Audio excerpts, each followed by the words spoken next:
Monday morning, we all showed up to find the cafeteria doors chained shut. The sign read, "Closed until further notice due to food waste and disrespect." This wasn't some fancy school with multiple lunch options.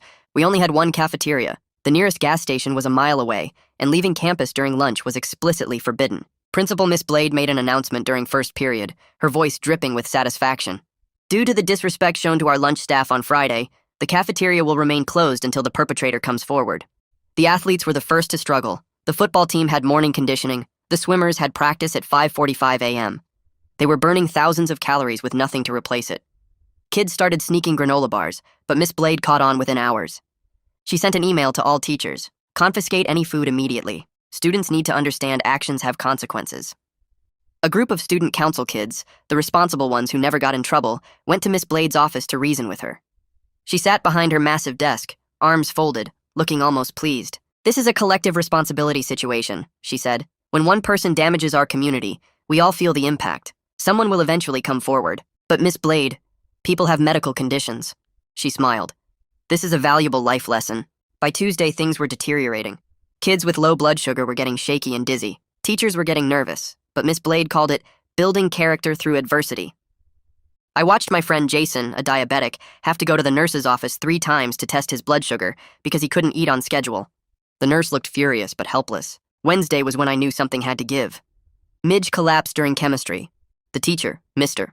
Stank, caught her before she hit the floor, and you could see the rage on his face as he called for help. Parents started calling, lots of parents.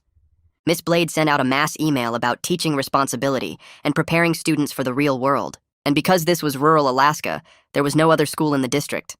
That's when Sophie had her brilliant idea. Sophie was this quiet junior who'd never caused problems, but she was also the daughter of a lawyer and the granddaughter of a woman who'd been in the school board for 20 years. She gathered about 15 of us behind the gym after school. "If they want to play stupid games, they can win stupid prizes," she said, pulling out her phone. "Everyone text your parents.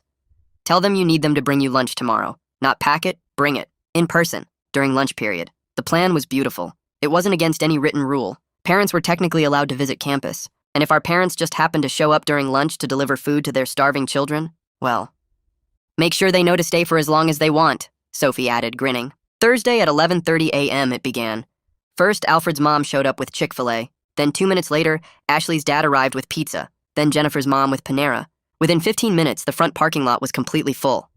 Parents were circling, looking for spaces, parking on the grass, blocking the fire lane. The front office had 3 staff members.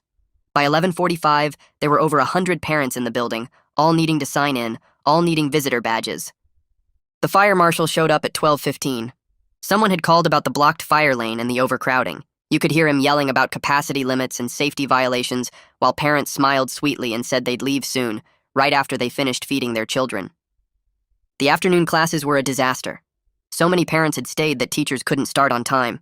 Miss Blade's voice came over the PA, tight with anger. All visitors must vacate the building immediately. Friday, it got worse. The word had spread. Parents coordinated. At 11:25 a.m., we watched from classroom windows as the parking lot filled up. 300 parents all teaming up with the kids against the adults. Sophie's grandmother, the school board member, was there too. She'd brought Olive Garden for 12 kids and set up a full breadstick station in the commons. When security asked her to leave, she smiled and said, "I'm on the school board, honey.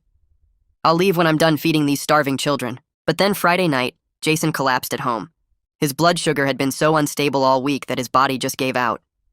When his parents sued the school Monday morning, Miss Blade did something none of us saw coming. She reopened the cafeteria but suspended Sophie for organizing the parents.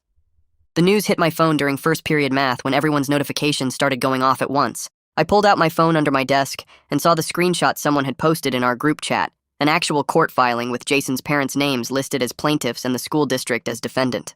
My hands started shaking as I scrolled through the comments, kids saying things like, "Holy crap, they actually did it," and "This is insane." The whispers started spreading across the classroom even though we were supposed to be working on equations. Sarah leaned over and asked if I'd seen it, and I nodded, feeling this weird mix of shock and hope building in my chest, because maybe something would actually change now.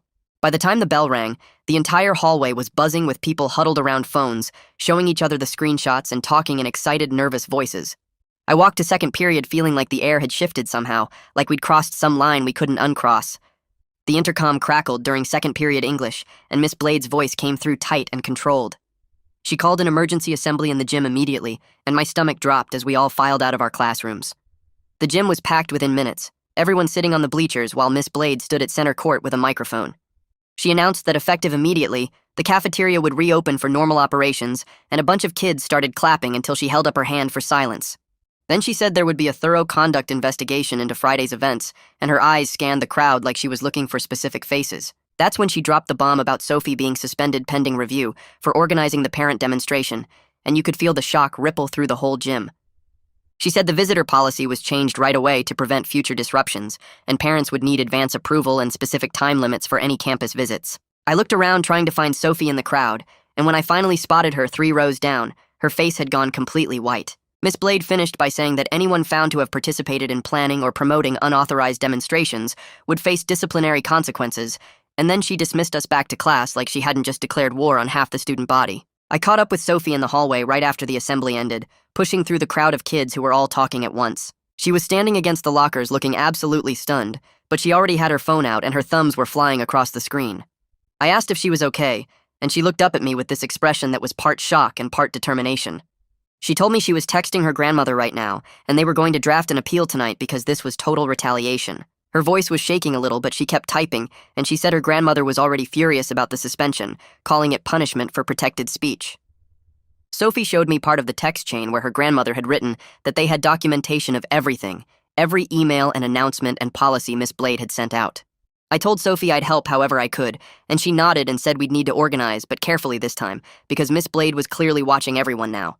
The bell rang for third period, but neither of us moved right away, just stood there in the hallway while other kids rushed past us to their classes. During lunch, I was sitting in the cafeteria trying to eat the first hot meal we'd had in over a week when Caitlin Moore, the school nurse, walked over to my table. She asked if she could talk to me privately for a minute, and something about her expression made my stomach tighten. We walked over to the corner by the vending machines where it was quieter, and she kept her voice low as she told me she'd been documenting Jason's blood sugar readings all last week. She said every single reading was in her records as medically serious incidents, unstable levels that showed clear health impacts from not being able to eat on schedule. Caitlin looked genuinely worried as she explained that she'd already sent a memo to the administration, urging them to preserve all medical records because this could become evidence in the lawsuit. She said she was concerned about other students too, kids who'd struggled during the closure but never came to her office to report symptoms. I asked if she thought the documentation would actually help, and she nodded and said, "Medical records don't lie. They show exactly what happened to students' health during that week." She told me to spread the word that any student who'd experienced health problems should document it now while the details were still fresh, because memories fade but written records last. I thanked her and went back to my table feeling like at least one adult in this building was actually trying to protect us instead of covering for the administration. Between fourth and fifth period, I saw Jason for the first time since Friday night. He looked absolutely drained, his skin kind of grayish and his movements slow like everything took extra effort. A group of us, including Alfred and 2 other kids from the lunch protest, surrounded him in the hallway, and we all walked together toward the nurse's office so Caitlin could check his levels. Jason moved carefully like his body hurt, and when someone asked how he was feeling, he just shook his head. Inside the nurse's office, Caitlin had him sit down and pulled out her glucose meter, pricking his finger and waiting for the reading. While we waited, Jason told us his parents were already working with the district on formal medical accommodations, meetings scheduled and lawyers involved. He said the collapse Friday night had been terrifying, that he'd just been sitting on the couch watching TV when everything went fuzzy, and then he woke up in the emergency room. His voice was quiet when he said he'd never felt so tired in his entire life, like his body had just given up after fighting all week to function without proper food. The glucose meter beeped, and Caitlin frowned at the number, making a note in Jason's file before telling him he needed to eat something with protein right away. She pulled a protein bar from her desk drawer and handed it to him, and we all watched him eat it slowly, while Caitlin explained that his body was still recovering, and it might take weeks to fully stabilize. Jason nodded and said he knew, but you could see the frustration and exhaustion in his eyes. Tuesday morning, I was in first period when someone whispered that the superintendent's car was in the parking lot. I looked out the window and sure enough, there was this official district vehicle parked right by the main entrance. Word spread fast that Alden Weaver, the actual superintendent, was in the building, and by second period everyone knew he'd gone straight into a closed-door meeting with Miss Blade. The meeting lasted over an hour, and you could feel the tension building throughout the whole school as kids speculated about what was happening. Some people thought Miss Blade was getting fired right then and there. Others insisted Alden was probably backing her up, and the meeting was about handling the lawsuit. I kept refreshing my phone constantly hoping someone would leak information, checking our group chats and Instagram to see if anyone had insider knowledge. The meeting finally ended around 10:30, and we watched through classroom windows as Alden walked to his car alone, his face completely neutral and impossible to read. Miss Blade didn't make any announcements, didn't say anything about the meeting, and that silence somehow made everything feel worse because we had no idea what had been decided or what would happen next. By Tuesday afternoon, all the teachers had received some new directive because you could see it in their faces during class. Mr. Stank looked particularly tense as he handed back our chemistry homework, and between periods I heard two teachers talking in low voices about new policies. The official email came out around 2 p.m., and kids started passing around screenshots within minutes. The new rules included random bag checks at any time, stricter enforcement of the tardy policy with no grace period at all, and mandatory hall passes even for bathroom breaks.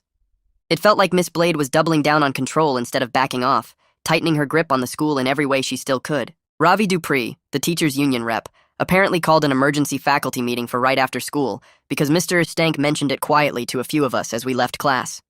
You could see the stress on all the teachers' faces as they tried to teach normally while clearly worried about what was happening behind the scenes. Some teachers looked angry, others just looked tired, but everyone seemed tense and on edge in a way that made the whole school feel unstable. That evening, I was scrolling Instagram when I got a DM from an account I didn't recognize. The profile said Penelope Reed and identified her as a reporter for the local paper. Her message was polite but direct, asking if I'd be willing to talk about the cafeteria closure and the parent protest for a story she was writing. My first instinct was to ignore it, but then I saw that Sophie had already responded to a similar message and agreed to go on record. I spent about an hour thinking about it, weighing whether talking to a reporter would make things better or worse. Finally, I decided that someone needed to tell the truth about what had actually happened, about kids collapsing and the confiscation policy, and how scared we'd all been. I messaged Penelope back and said I'd share my documentation, the notes I'd been keeping about when students had collapsed and when the food confiscation had started. We arranged to talk on the phone that night, and I spent 2 hours going through everything I'd written down, giving her specific dates and details and names of students who'd been affected. Sophie called me after her interview and said Penelope seemed genuinely interested in getting the facts right, not just writing some sensational story. Tuesday night around 9 p.m., Penelope's article went live on the paper's website. The headline read, "Rural Schools Food Ban Sparks Parent Revolt and Lawsuit," and within minutes my phone was blowing up with people sharing the link. I read through the whole article twice, and it was surprisingly fair, laying out the timeline of events and including quotes from both students and the district. The district's statement was completely bland, just saying they were reviewing policies and procedures and committed to student well-being, the kind of corporate speak that meant nothing. But then the comment section started filling up fast, and that's where things got heated. Parents from our community were sharing screenshots of Miss Blade's original email about confiscating food, the one that said students needed to understand consequences.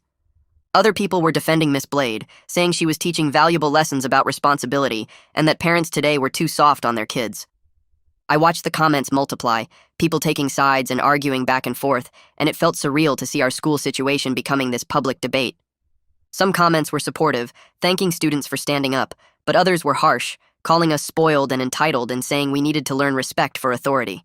By Wednesday morning, the article had been shared hundreds of times across local Facebook groups and parent networks. Sophie texted me early saying her grandmother had already been working the phones, using her school board connections to push for an emergency agenda item at the next regular board meeting. Around 10 a.m., the official notice went up on the district website showing the updated agenda for next Thursday evening's board meeting, with a new item listed for public comment regarding cafeteria policies and student discipline. Sophie sent a screenshot to our group chat with the caption, "We have exactly 9 days to prepare," and suddenly the timeline became real and concrete. 9 days to organize testimony, gather supporters, document everything we wanted to say, and figure out how to make the board actually listen to students instead of just going through the motions of public comment. I started making lists during lunch, writing down everyone who might be willing to speak and what evidence we needed to compile. The board meeting felt like our one real chance to make adults in power actually hear what had happened and why it mattered, and I wasn't going to waste it. Wednesday morning, the PA crackled during third period, and the secretary's voice called my name to report to the main office. My stomach dropped because I knew this wasn't about attendance or a schedule change. I grabbed my backpack and walked down the empty hallway, my sneakers squeaking on the linoleum floors. The assistant principal met me at the door and led me into a small conference room with a table and 3 chairs. He sat across from me with a yellow legal pad and clicked his pen twice. He called it witness clarification, but the questions felt wrong from the start. "Did Sophie tell you to text your parents, or did you decide on your own? Did she give specific instructions about what to say? Did she mention wanting to cause disruption or just feed students?" I kept my answers short and stuck to facts. Sophie suggested we ask our parents to bring lunch. I texted my mom. Parents showed up. That's what I saw. He kept circling back to whether Sophie pressured anyone or planned the whole thing as organized protest. I could feel him trying to build a case against her instead of understanding why 300 parents felt they had no choice but to flood the school. After 20 minutes, he let me go, and I walked back to class feeling gross and manipulated, like I'd just been used as a tool against my friend. Mr. Stank caught me right after chemistry ended and pulled me aside near the lab equipment cabinets. He looked around to make sure no other students were in earshot. He told me he'd been documenting every incident he witnessed during the cafeteria closure, including the exact time Midge collapsed and his observations about students looking shaky and pale throughout that week. He said he was planning to speak at the union meeting and wanted me to know not all the adults were on Miss Blade's side. Some teachers had been scared to say anything publicly, but they'd been keeping records and taking notes. He told me the union rep was collecting statements from faculty who witnessed health impacts. Knowing that at least some teachers were willing to stand up made something loosen in my chest. I'd felt so alone in this mess, like it was just students against the entire administration. But Mr. Stank signing his name to documentation meant adults were paying attention, and some of them thought what happened was wrong enough to risk their jobs speaking up. Jason caught me at lunch Wednesday and told me his parents had filed for a temporary restraining order that afternoon. His mom was taking off work to go to the courthouse, and his dad was meeting with their lawyer to prepare for Thursday's hearing. The restraining order was supposed to protect his medical accommodations and prevent any payback for the lawsuit. Jason looked exhausted, dark circles under his eyes like he hadn't slept in days. He said his mom was going to testify about Friday night when he collapsed at home and the emergency room visit and how his blood sugar had been completely unstable all week. The doctors had written a letter documenting the health impacts from not being able to eat on schedule.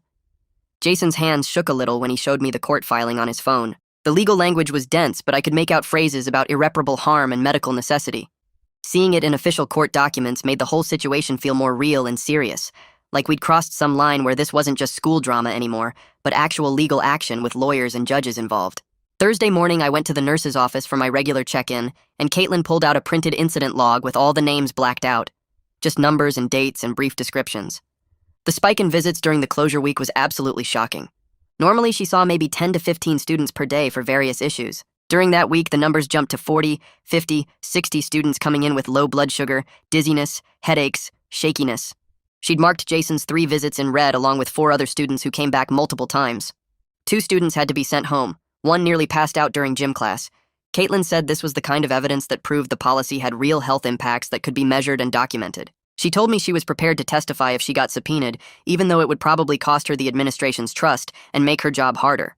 She'd already started updating her resume and looking at clinic positions because she wasn't sure she could keep working in a system that cared more about punishment than keeping students safe. The way she said it made me realize how much this had cost her too. Not just students, but the adults who tried to protect us. Friday morning, Miss Blade's voice came over the PA during homeroom announcements. Anyone who participated in organizing or promoting the parent lunch protest would serve Saturday detention for disrupting the educational environment. My homeroom teacher started handing out pink detention slips, and I got one along with at least 20 other students whose names got called. The slip said I had to report to the library Saturday morning at 8 a.m. for 4 hours of supervised study. The unfairness of it hit me hard, like getting punched in the stomach. We were literally just trying to eat lunch. We asked our parents to bring us food because the cafeteria was closed and we were starving. And now we were getting punished for it like we'd committed some major rule violation. Sophie got a slip even though she was already suspended. Alfred got one. The girl who'd just asked her dad to bring pizza got one. I shoved the pink paper into my backpack and tried to focus on the rest of the announcements, but I couldn't stop thinking about how twisted the whole thing was. The parents regrouped fast in a group chat that Sophie's mom shared with us students. By Friday afternoon, the messages were flying. They were planning to attend the board meeting next Thursday in huge numbers, but this time they'd follow every single check-in rule perfectly. Someone suggested wearing matching shirts that said, "Fed students learn better," and within an hour there was a design circulating with a breadstick graphic. The order form for bulk printing got passed around, and parents started claiming sizes. My mom texted me asking what size I wanted and whether she should order extras for friends. The energy in the chat was different now, more organized and strategic. Parents were coordinating carpools and childcare, so as many people as possible could attend. Someone created a shared document for people to sign up for speaking slots during public comment. Another parent started a list of specific policy changes to request. Watching adults organize with this level of detail and planning made me feel like we actually had a shot at changing something, instead of just yelling into the void. Word leaked through Mr. Stank Friday afternoon that the superintendent had met with all the department heads. Alden wanted to de-escalate without making admissions of wrongdoing. Those exact words. Mr. Stank told me during passing period, and I felt my blood start to boil. They were more worried about liability than actually fixing the problem or admitting Miss Blade had been wrong. De-escalate meant make it go away quietly. Without admissions meant never say sorry or take responsibility. The phrase made me so angry I had to stop walking and just stand there in the hallway for a minute. They were going to try to smooth this over and move on without actually acknowledging that closing the cafeteria and confiscating food had put students in danger. Without admitting that a diabetic kid almost died. Without saying they screwed up. Just de-escalate and protect the district from the lawsuit and make sure nobody important had to face real consequences. The fire marshal came back Friday for a follow-up inspection and issued a written warning to the district about capacity violations and blocked fire lanes from the parent protest. Penelope got a copy of the citation somehow and published it in her next article. I read through the official documentation that evening, seeing phrases like exceeded maximum occupancy and emergency egress blocked and failure to maintain clear fire lanes. It felt weirdly validating even though we never meant to create safety problems. We were just trying to eat and our parents were just trying to feed us. But seeing it written up in official fire marshal language with violation codes and required corrective actions proved that what we did had real impact. The district couldn't just dismiss it as kids being dramatic or parents overreacting. There was actual documentation from a city official saying the protest had created serious safety concerns that needed to be addressed. Penelope filed a public records request for all emails related to the cafeteria closure and confiscation policy. By Monday, she published Miss Blade's exact words from the original staff email. I read the article on my phone during lunch, and there it was in print. Students need to understand actions have consequences. Confiscate any food immediately. This is a valuable life lesson. Seeing those words published for everyone to read, knowing Jason had nearly died, knowing kids had collapsed and gotten dizzy and gone to the nurse's office in record numbers, made the cruelty impossible to deny or spin. Miss Blade had written those words and sent them to every teacher. She'd ordered them to take food away from hungry students. She'd called it teaching responsibility. And now everyone could see exactly what she'd said and decide for themselves whether that was reasonable leadership or dangerous punishment. The union rep started circulating a draft no-confidence letter among the faculty and teachers were genuinely scared about signing it. Mr. Stank told me during passing period Monday that the debate was getting intense. Some teachers thought Miss Blade had been trying to teach responsibility and that the situation got blown out of proportion. Others thought she'd endangered students and needed to be removed. But everyone was worried about their jobs because this was rural Alaska with limited opportunities, and if you got labeled as a troublemaker, you might not find another teaching position within 100 miles. The letter needed a certain number of signatures to be official, and Ravi was pushing hard to get enough names. Teachers were meeting in small groups after school, arguing about whether signing was the right move or career suicide. Mr. Stank said he was going to sign it because he couldn't live with himself if he stayed quiet after watching Midge collapse in his classroom. But he understood why other teachers were hesitating, and he didn't judge them for being scared. Tuesday night, my phone rang at 8:47 p.m., and Sophie's name lit up the screen. I answered and immediately knew something was wrong because her voice sounded thick and shaky. She told me some kids were saying she should just accept the suspension and stop fighting it because her appeal was making everything worse for everyone. I sat down on my bed and asked her who was saying that. She named 3 student council kids who'd been part of the original protest planning. They'd pulled her aside after school and told her the district would go easier on everyone else if she took the fall alone. I felt my stomach drop because that was exactly the kind of divide and conquer tactic Miss Blade would want. We talked for over an hour, and I kept telling Sophie that appealing on principle mattered more than taking heat off other people. If they could suspend her for organizing parents to bring lunch, they could punish anyone for anything next time. The precedent would be set that student organizing equals punishment. Sophie kept saying she was scared of making her college applications harder or getting labeled as a troublemaker. I understood that fear completely, but I also knew that backing down now would tell the administration they could get away with anything. By the time we hung up around 10 p.m., Sophie sounded steadier and said she was going to keep fighting the appeal. I lay in bed afterward feeling exhausted from trying to hold her up when I was barely holding myself together. Wednesday crawled by with normal classes but weird tension everywhere. Kids were whispering about what might happen at the board meeting next week. Thursday lunch started normally with everyone getting food from the reopened cafeteria. Then, at exactly 11:38 a.m., Alfred stood up in the middle of the commons holding a glucose tablet in his hand. He didn't say anything, just sat back down and placed the tablet on the table in front of him. Within 2 minutes, other kids started doing the same thing. Some had glucose tablets, others had empty granola bar wrappers, a few had juice boxes they weren't drinking. Everyone just sat there completely silent, staring at the food items in front of them. The cafeteria got eerily quiet as more students joined in. By 11:45, probably 200 kids were sitting in total silence with medical snacks or food packaging displayed on their tables. Nobody was eating anything. Nobody was talking. We just sat there making our point about what Miss Blade had forced us to do during the closure. I watched the cafeteria monitors look confused and uncomfortable. Around noon, Miss Blade walked through the commons and her face went tight with anger. She stopped in the middle of the room and looked around at all of us. You could see her wanting to punish someone, but there was nothing to punish. We weren't breaking any rules. We were just sitting quietly with food we weren't eating. She stood there for maybe 30 seconds that felt like forever, then walked out without saying anything. The protest continued through the entire lunch period. When the bell rang at 12:25, everyone picked up their items and threw them away or put them back in bags. Still, nobody talked. We just went to fifth period like nothing had happened. But something had definitely happened, and everyone knew it. Thursday afternoon at 2:15 p.m., Jason's parents went to the courthouse for the temporary restraining order hearing. Jason texted our group chat updates every few minutes. His parents presented his affidavit describing the collapse and how he still felt exhausted weeks later. They had medical records from the emergency room visit and documentation from Caitlin about his unstable blood sugar readings during the cafeteria closure.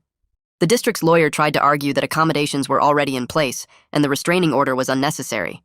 But Jason's mom apparently destroyed that argument by pointing out the accommodations only existed because they sued, and nothing prevented the district from removing them again. The judge asked specific questions about Jason's current health status and what accommodations he needed. At 3:47 p.m., Jason texted that the judge granted the order.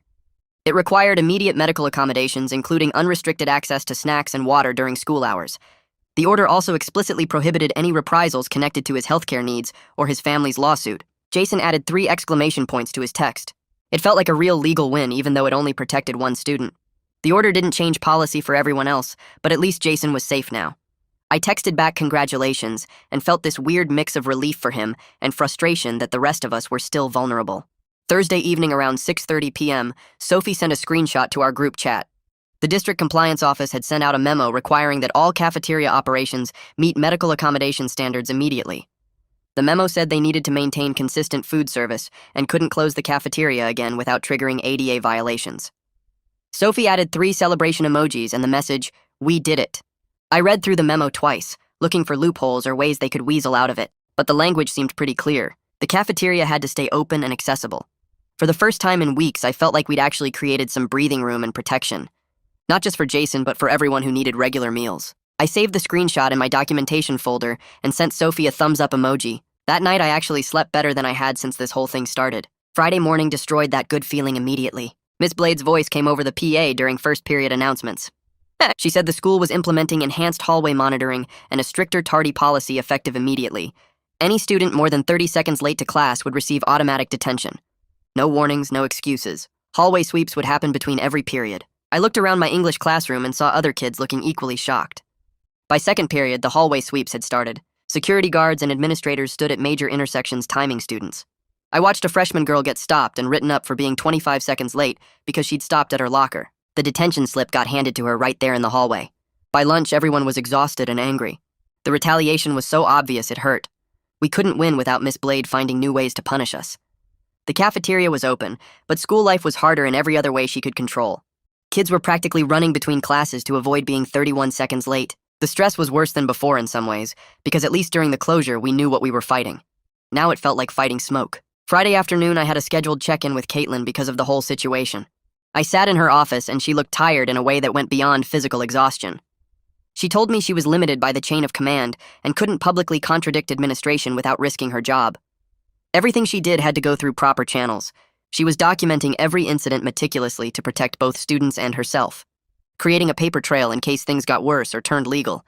But I could see the struggle on her face as she talked about watching kids suffer while following institutional rules that protected the system over students. She said she'd applied to a few clinic positions outside the school district. Not because she wanted to leave, but because she wasn't sure she could stay in a system that worked like this. I thanked her for everything she'd been doing and told her I understood if she needed to leave. She gave me this sad smile and said she hoped it wouldn't come to that, but she had to protect herself too. Walking out of her office, I felt grateful she was documenting everything, but also scared about what would happen if she actually left. Penelope's next article posted Friday evening, and I read it on my phone before dinner. She'd interviewed a parent who fully supported Miss Blade. The parent called her a strong leader willing to make tough choices, said kids today need to learn consequences, and that we were all spoiled for complaining about missing a few meals. The parent talked about how their generation walked to the school uphill both ways and never whined about being hungry. Reading someone from our own community defend what happened made me so mad I had to put my phone down.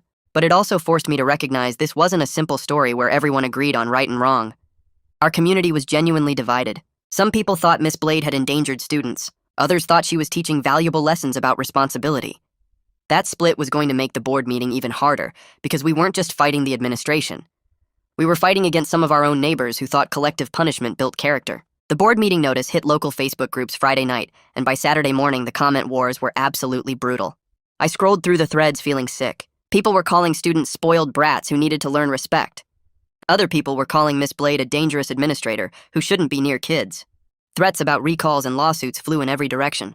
Someone posted Miss Blade's home address before moderators deleted it. Parents were attacking each other personally. Former friends were going after each other in comment threads. I started screenshotting the worst comments and saving them in a folder because some of this felt like it crossed into harassment territory. If things escalated further, I wanted documentation of who said what.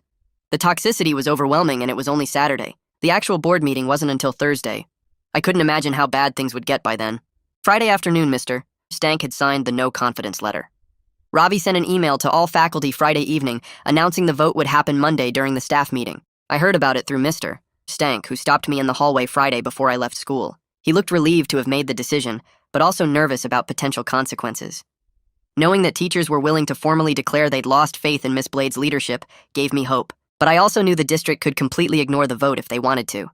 It was more symbolic than binding. The board didn't have to fire Miss Blade just because teachers voted no confidence. Still, having that vote on record before the board meeting felt important.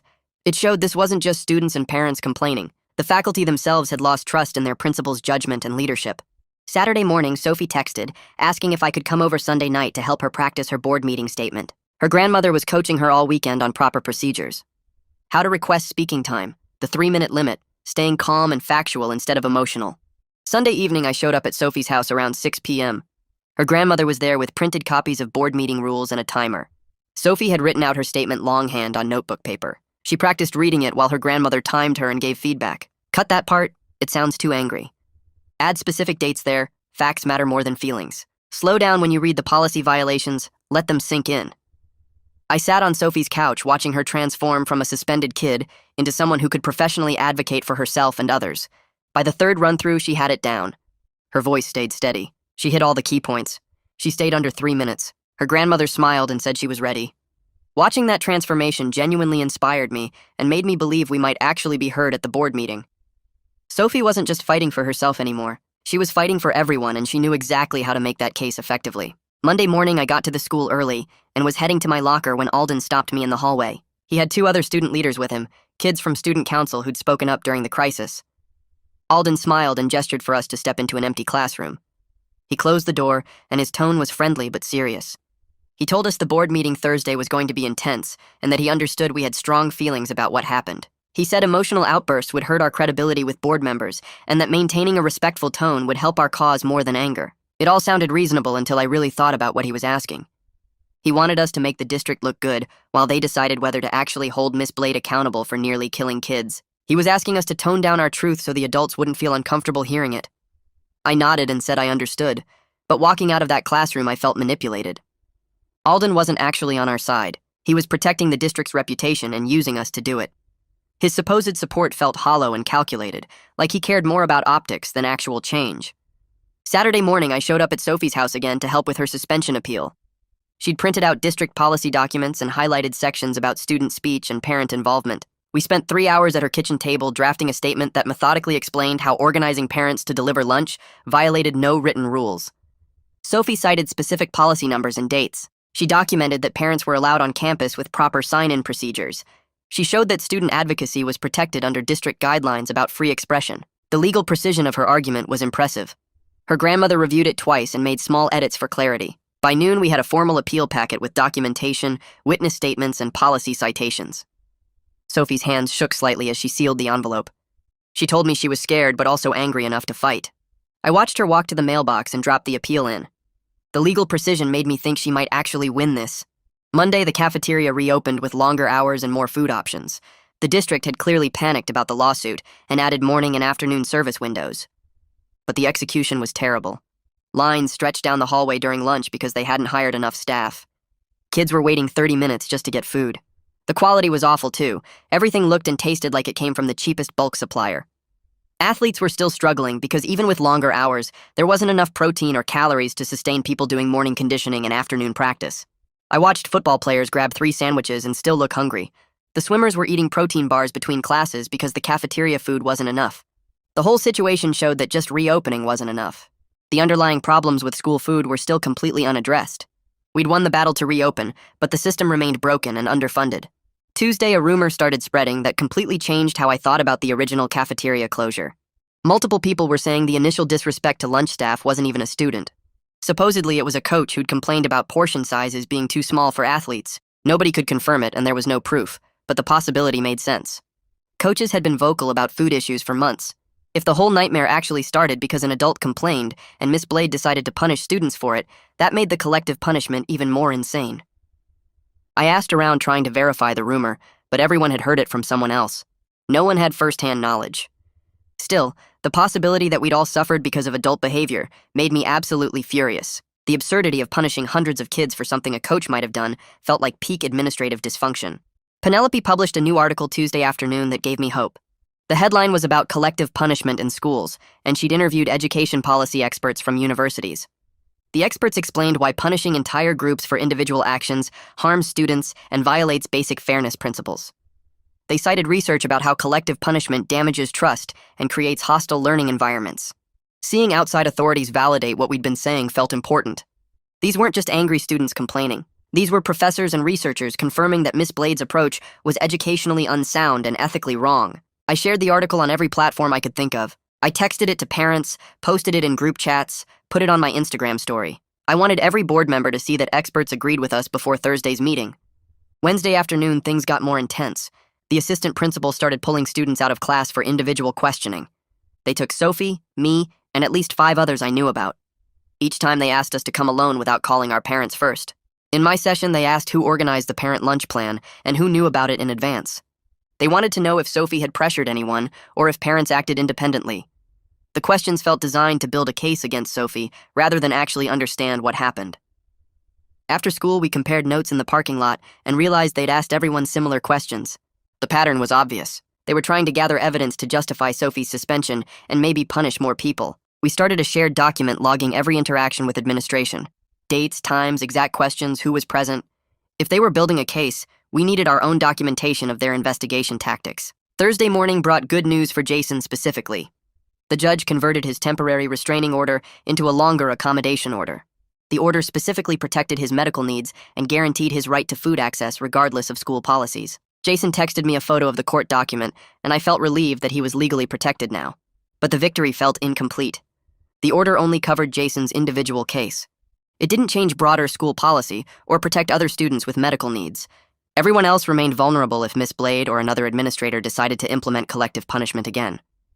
I was glad Jason was safe, but frustrated that the system still allowed this kind of thing to happen to others.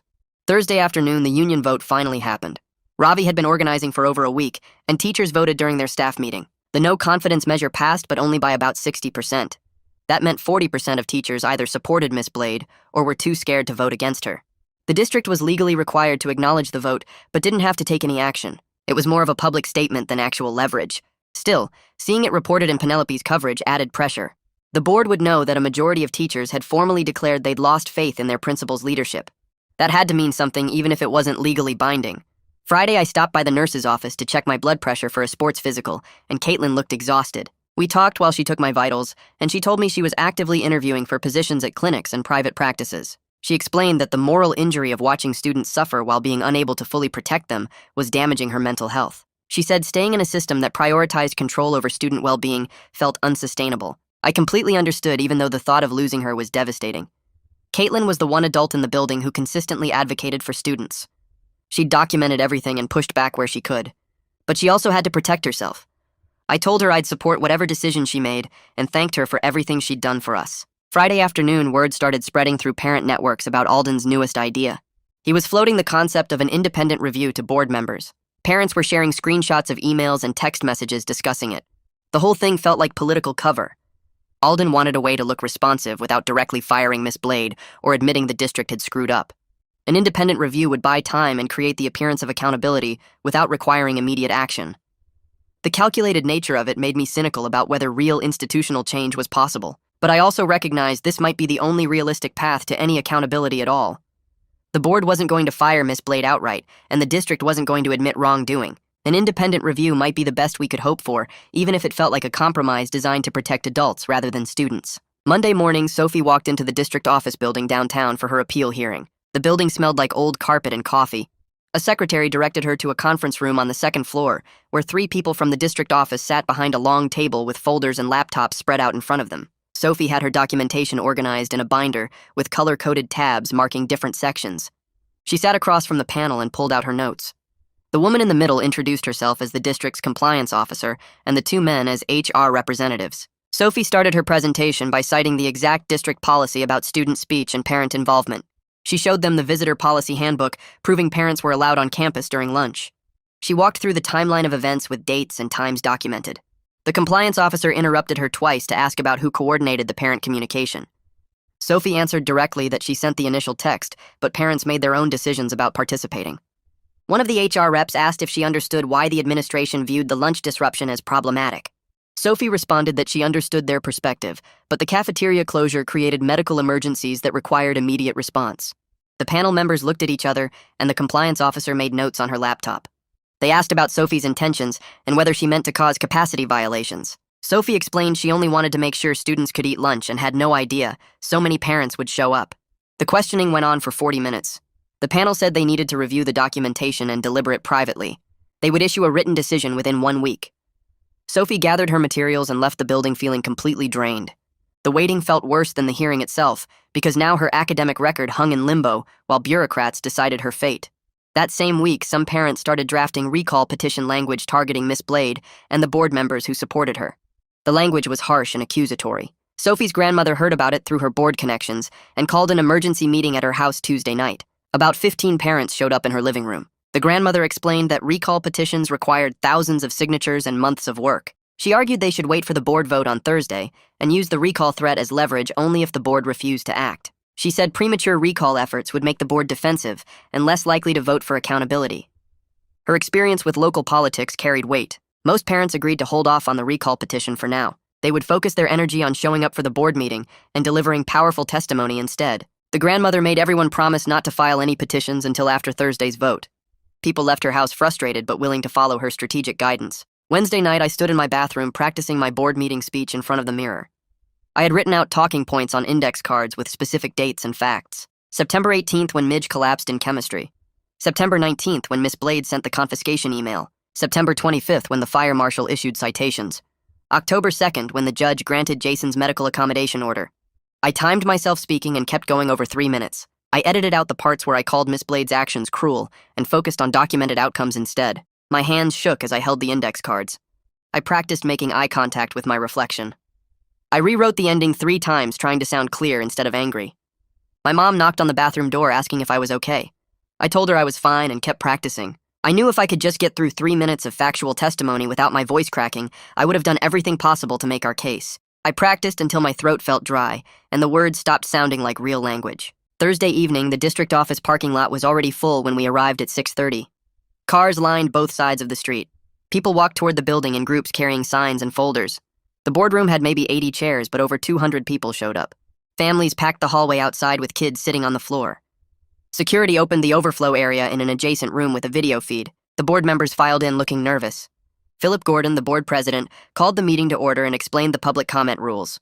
3 minutes per speaker. Stay on topic. No personal attacks. The sign-up sheet had 47 names. I was number 12. My stomach felt tight as I waited for my turn. When Philip called my name, I walked to the podium with my index cards. I stated my name and grade for the record. Then I went through the specific dates when students collapsed and the documented health impacts. I mentioned the confiscation email and read the exact quote about actions having consequences. I cited the medical accommodation order and the fire marshal citations. I explained that collective punishment created measurable harm to students with medical needs. My 3 minutes ended right as I finished my last sentence. I walked back to my seat and my legs felt weak. Jason testified next about his collapse and the ongoing fatigue that kept him out of basketball. His voice stayed steady, but you could see the exhaustion in his face. Sophie described how the suspension affected her college applications and explained that organizing parents were protected speech. Parent after parent stood up and shared how they felt forced to disrupt school just to feed their hungry children. One mom cried while describing her daughter's low blood sugar episodes. A dad talked about missing work to deliver lunch. The testimony kept coming for over an hour. The weight of all those voices saying the same thing felt powerful. Immediately after public comments ended, Alden stood up and walked to the front. He had a presentation loaded on his laptop connected to the projector. He went through his findings, slide by slide. Policy missteps that created health risks. Fire safety citations from blocked lanes and capacity violations, legal exposure from Jason's lawsuit and the accommodation orders, documentation of multiple student medical incidents during the closure week. He showed a graph of nurse office visits that spiked dramatically. He presented the union no-confidence vote results. Then he made his recommendation for administrative leave pending an independent review. His presentation lasted 20 minutes and covered everything with surprising honesty about institutional failures. He acknowledged the district should have intervened sooner. He admitted the collective punishment approach violated best practices. Watching him present the case against his own employee felt strange. Part of me respected his willingness to be candid. Another part felt angry that it took a lawsuit and media coverage to get this level of accountability. The board members asked him clarifying questions about the review timeline and who would serve as interim principal. Then Philip gave Miss Blade 15 minutes to respond. She walked to the podium looking completely calm. She started by saying she stood by her decision to close the cafeteria as a teaching moment about collective responsibility. She explained that students needed to learn that individual actions affect the whole community. She said the manufactured crisis was blown out of proportion by parents who coddle their children instead of letting them face consequences. She argued that resilience comes from adversity, and modern students lack the toughness previous generations had. She claimed the parent lunch disruption proved her point about entitlement. She said she would make the same decision again because leadership requires making unpopular choices. About a third of the audience started clapping when she finished. The applause shocked me. I looked around and saw parents and some teachers actually supporting her. The community was genuinely split about whether tough discipline mattered more than student health. Miss Blade sat down looking satisfied. Philip called for the board vote on Alden's recommendation. The board members each stated their position. 4 voted yes for administrative leave, 3 voted no. The margin was 4-3. Philip announced that Miss Blade would be placed on paid administrative leave, effective immediately pending the independent review. Wayne Moore would serve as interim principal starting Friday morning. Half the room erupted in cheers. The other half booed loudly. People started yelling at each other. Security stepped forward. Philip banged his gavel, calling for order. I sat in my chair feeling exhausted relief but no sense of celebration. The narrow vote proved how easily this could have gone the other way. 3 board members thought Miss Blade did nothing wrong. That reality felt heavy. Friday morning, Wayne called an all-staff meeting before first period. He announced the blanket confiscation policy was immediately rescinded. The extreme tardy enforcement would return to normal standards. The cafeteria would remain open with explicit protection for medical accommodations. He said he was reviewing the Saturday detention list and reducing most to written warnings. A few students, including me, still had to serve 1 session, but most got off completely. It felt unfair that I still had detention after everything, but also like a small price for what we won. Teachers looked relieved during the meeting. Students started talking in the hallways about the changes. The atmosphere felt lighter, even though nothing was fully resolved. Friday afternoon, I was in chemistry when my phone buzzed with a text from Sophie. Her appeal decision came back. The suspension was reduced to a written warning that would stay on her record but would not appear on transcripts sent to colleges. She sent me a screenshot of the official letter. The decision acknowledged the punishment was excessive given the circumstances. Sophie texted that she was accepting it instead of fighting further. She was exhausted and wanted to focus on the policy reform work ahead rather than more appeals. I understood completely. The partial victory was better than nothing. At least the reduced penalty recognized she did not deserve a full suspension. Penelope's follow-up article posted Saturday morning with quotes from board members explaining their votes. The ones who voted yes talked about accountability and student safety. The ones who voted no defended Miss Blade's leadership and criticized parent overreach. The article included reactions from community members on both sides. I made the mistake of reading the comment section. People were attacking each other with personal insults and threats. Someone called Sophie's family a bunch of entitled lawyers. Another person said Miss Blade should sue for defamation. The toxicity kept going for hundreds of comments. Sophie called me Saturday afternoon, and we talked about stepping back from social media. The vitriol was affecting both our mental health. We agreed to stop reading comments and focus on the actual policy reform process. We needed to protect ourselves while staying engaged in the work that mattered. The online fighting was not productive, and we could not control what strangers said about us. We decided to let the adults argue online while we focused on making real changes through proper channels. The weekend passed in this weird, quiet space where nothing felt settled. Monday morning, I walked into school and the atmosphere was different. Teachers looked less tense in the hallways. Wayne stood by the main entrance greeting students, which Miss Blade never did. He smiled at people and asked how their weekends went. It felt strange, but good. First period, mister. Stank seemed more relaxed during chemistry. He actually made a joke about molecular bonds that got a few laughs. But after class, when I stopped to ask about an assignment, he pulled me aside near the lab sinks. He told me he got called into a meeting with HR Friday afternoon. They told him and 3 other teachers to be careful about public statements criticizing district leadership. They didn't threaten anyone directly, but the message was clear. Keep your head down, or there could be consequences. Mr. Stank said he was focusing on teaching and documenting things quietly from now on. He would keep records of what happened in his classroom, but he wasn't going to speak at any more meetings or sign any more letters. I understood why he had to protect himself. Teachers have families and bills and limited job options in rural Alaska, but part of me wished adults had more protection to speak up without risking everything. Tuesday during lunch, I saw Caitlin in the nurse's office for a routine check. She looked tired, but also kind of excited. She told me she got a job offer from a family clinic in town. Better pay, better hours, weekends off. She could have a normal schedule instead of dealing with emergencies and administrative pressure. But she was genuinely torn about leaving. She cared about the students and wanted to keep fighting for better policies. We talked for probably 20 minutes about whether staying was worth it. She said she was setting firm boundaries either way. If she stayed, she would advocate through proper channels, but she wouldn't sacrifice her mental health anymore. If she left, she would train her replacement to keep documenting incidents and protecting students. She needed to make a decision by the end of the week. I told her I would support whatever she chose because she deserved to take care of herself too. Over the next 2 weeks, Jason got better. His blood sugar stabilized with consistent meal schedules. The cafeteria staff knew his accommodations now and made sure he could grab food whenever he needed it. But he missed a basketball game because he was still regaining his stamina. His body had been through too much stress. I sat with him at lunch one day, and he told me his parents were in settlement negotiations with the district. Their lawyer was handling it separately from all the policy reform stuff. The district wanted to settle quickly and quietly. Jason's family wanted enough money to cover his medical bills and compensate for what happened.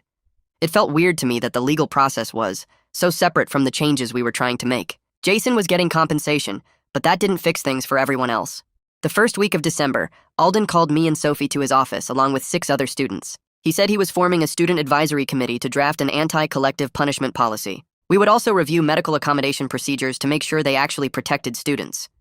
The committee would include administrators and 2 board members. We would meet twice a month starting in January. The whole process would take months, maybe until spring. That timeline frustrated me because it felt so slow. Kids could get hurt again while we were drafting policies and going through approval processes.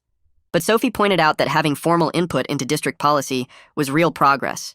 We would actually help write the rules instead of just complaining about them.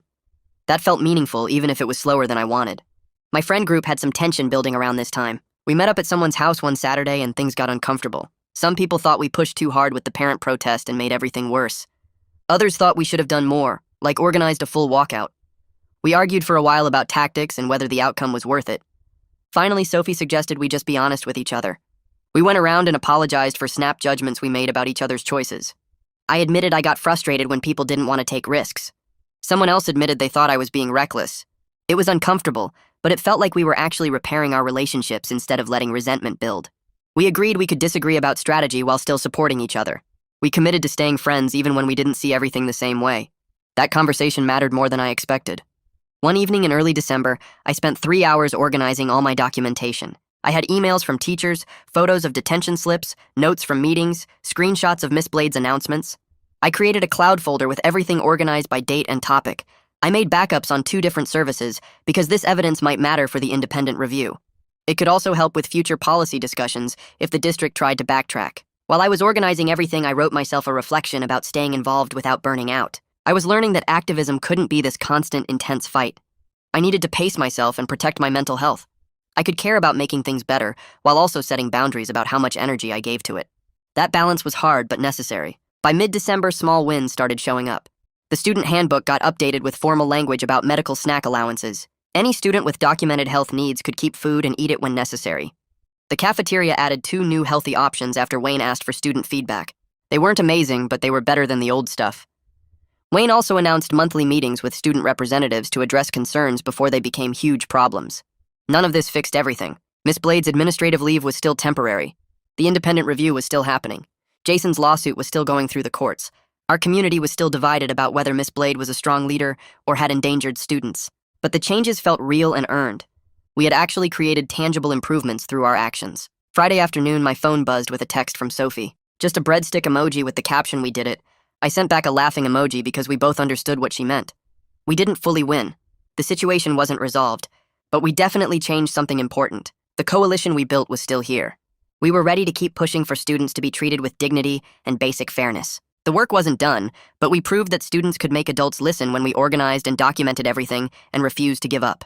That knowledge felt powerful, even though everything was still uncertain. And that's today's wrap-up. I like telling stories, but I love when they double as lessons too. Hopefully this one stuck with you. Subscribe if you'd like more stories with takeaways built in.